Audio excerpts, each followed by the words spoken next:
Don't worry about what your brother is thinking about you or what your sister is thinking about you. You worry about what Allah knows about you. Yeah, Allah don't have to think about it. Allah knows. Allah knows your heartbeat. I did not know before I got married to my husband that he would become a polygamist.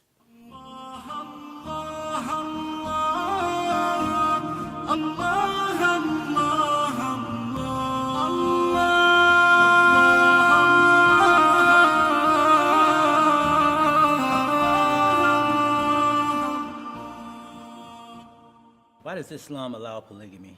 I guess a little historical background. Polygamy is an old and an ancient institution that has been around for a long time. Prophet Muhammad, peace be upon him, first came.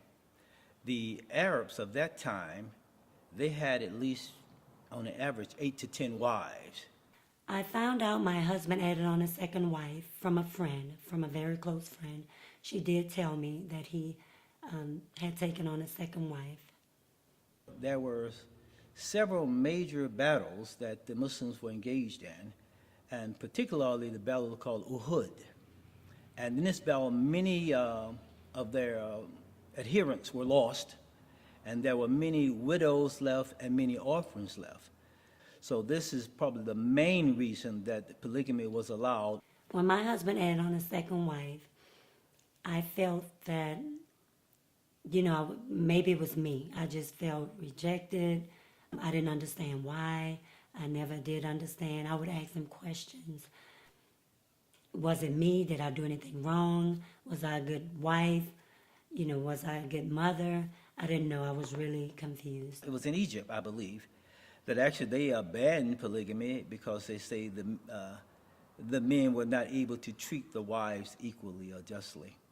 So there are some extenuating circumstances where that may be an application. Certainly, we pride ourselves on monogamy, but we have a lot of extramarital affairs, and there's no legal protection for the children that are born out of those relationships.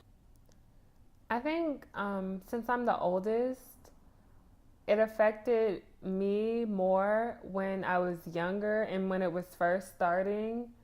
And now it's affecting them because they're so much younger than me. They're witnessing, I guess, the deterioration of the family. Because when I was younger, I was fortunate to see my mom and my dad in a happy and loving relationship. And now that the family is sort of torn apart, they don't exactly get to witness a happy, loving relationship with their parents. I'm home every other day along with the children, and I really feel like left out. My children and I, we feel just left out.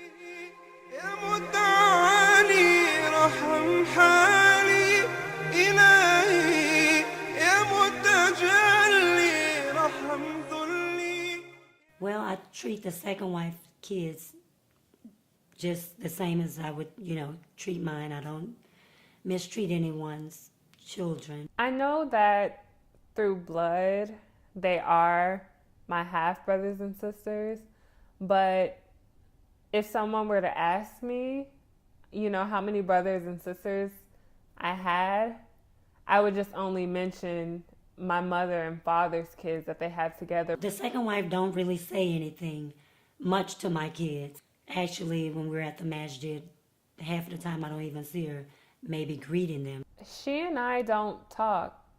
I mean, if I saw her out in public, then I would speak or give her the greeting, but we don't exactly have a relationship. I have not as of yet found anything that definitively says that he must get permission from the first wife to add on another wife.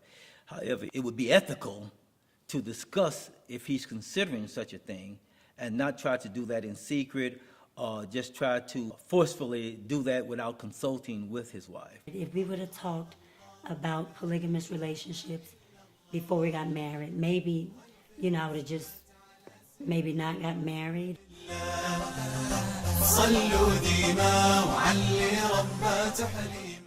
When I found out, I was very hurt. Immediately, I tried to talk to the imam. I tried to talk to his mother, his sisters. I was just so hurt. I just really needed someone to talk to.